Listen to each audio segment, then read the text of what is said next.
छठ पूजा की कहानियां, आस्था और प्रकृति की पूजा। छठ पूजा का पर्व मुख्य रूप से बिहार, झारखंड, पूर्वी उत्तर प्रदेश और नेपाल के तराई क्षेत्रों में मनाया जाता है, लेकिन इसे अब पूरे भारत में और विदेशों में भी धूमधाम से मनाया जाता है।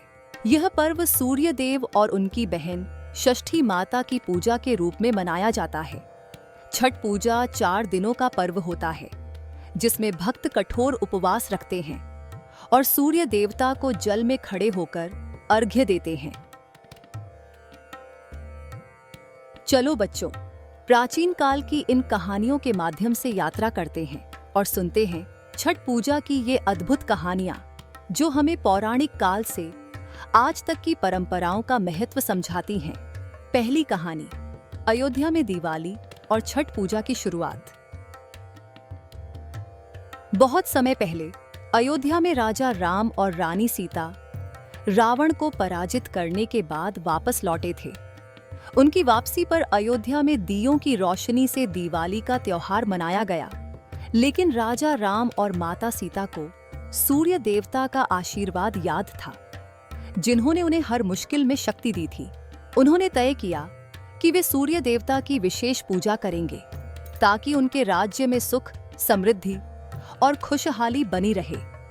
इस पूजा के दौरान उन्होंने उपवास किया, रात भर जागकर प्रार्थना की और अगले दिन उगते सूर्य को जल अर्पित किया। तभी से यह प्रथा छठ पूजा के रूप में प्रसिद्ध हुई। दूसरी कहानी, छठी मैया की कृपा, राजा प्रियव्रत की कथा।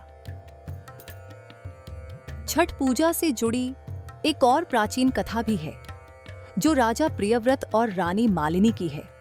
राजा और रानी की कोई संतान नहीं थी और उन्होंने संतान प्राप्ति के लिए एक विशेष यज्ञ किया। यज्ञ के बाद उन्हें एक पवित्र खीर का पात्र प्राप्त हुआ, जिससे रानी गर्भवती हो गई। लेकिन दुख की बात यह थी कि उनका बच्चा मृत पैदा हुआ। इस गहरे दुख के समय छठी मैया ने दर्शन दिए और रानी से कहा कि अगर वे सूर्य और उनकी पूजा करें तो उन्हें स्वस्थ संतान की प्राप्ति होगी। रानी ने यह पूजा पूरी श्रद्धा से की और उन्हें एक सुंदर स्वस्थ संतान का आशीर्वाद मिला। इसी के बाद से छठ पूजा का चलन शुरू हुआ और आज भी लोग छठी मैया और सूर्य देव की कृपा पाने के लिए यह पूजा करते हैं। छठ पूजा की आज की परंपराएं। आज छठ पूजा 4 दिनों तक बड़ी श्रद्धा और उत्साह के साथ मनाई जाती है, जिसमें व्रत, स्नान, सूर्य को अर्घ्य अर्पित करना और पारंपरिक गीतों के साथ पूजा की जाती है। पहला दिन, नहाए खाए। इस दिन छठ पूजा की शुरुआत होती है। व्रती, व्रत रखने वाले इस दिन पवित्रता और स्वच्छता का ध्यान रखते हैं। व्रती नदी, तालाब या किसी जलाशय में स्नान करके अपने घर वापस आते हैं। स्नान के बाद शुद्ध शाकाहारी भोजन तैयार किया जाता है। इस दिन कद्दू की सब्जी, चना दाल और चावल का विशेष भोजन बनाया जाता है, जिसे लौका भात भी कहते हैं। यह प्रसाद दोपहर में देवता को भोग के रूप में अर्पित किया जाता है। इससे पर्व की शुरुआत होती है और यह छठ पूजा के दौरान व्रती का अंतिम भोजन होता है। इस दिन का उद्देश्य शरीर और मन की शुद्धि होती है। दूसरा दिन, खरना। व्रत के दूसरे दिन व्रती पूरे दिन उपवास रखते हैं और सूर्यास्त के बाद प्रसाद ग्रहण करते हैं। इसे खरना कहा जाता है, जिसे रस्याव रोटी या लोहंदा के नाम से भी जाना जाता है।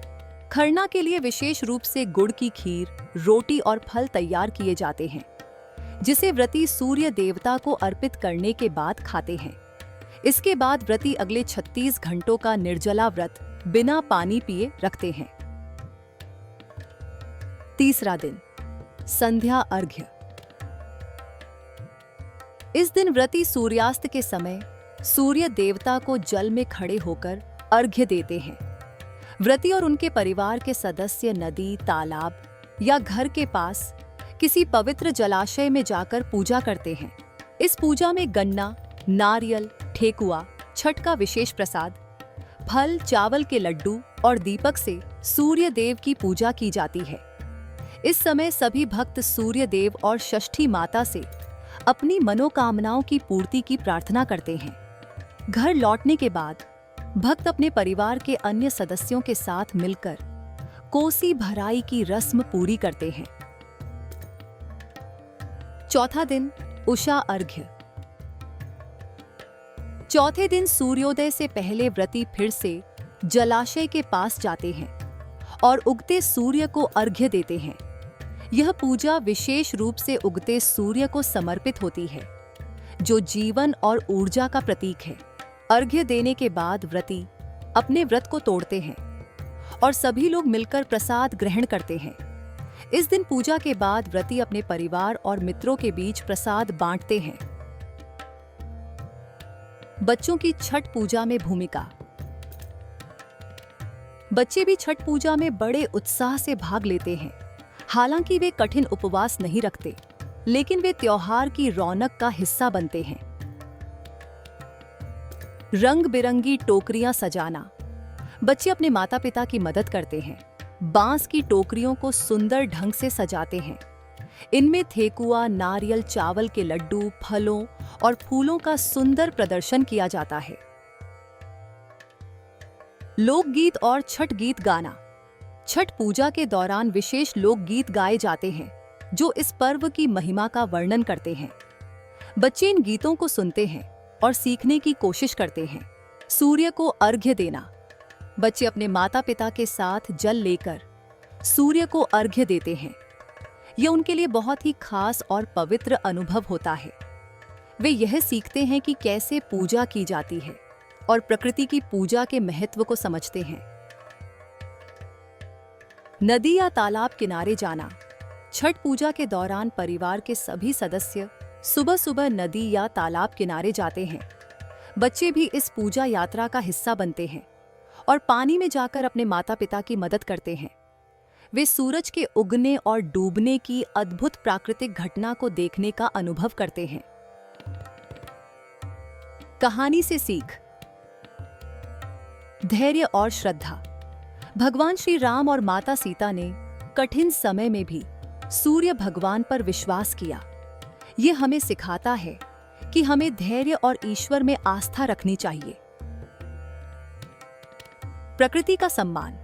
छठ पूजा हमें सिखाती है कि हमें प्रकृति के सभी तत्वों का सम्मान करना चाहिए, क्योंकि वे ही हमारे जीवन का आधार हैं। छठ पूजा न केवल एक धार्मिक अनुष्ठान है, बल्कि यह परिवार के सदस्यों को एकजुट करता है और आने वाली पीढ़ियों को भारतीय संस्कृति और प्रकृति के प्रति आदर का पाठ सिखाता है। धन्यवाद।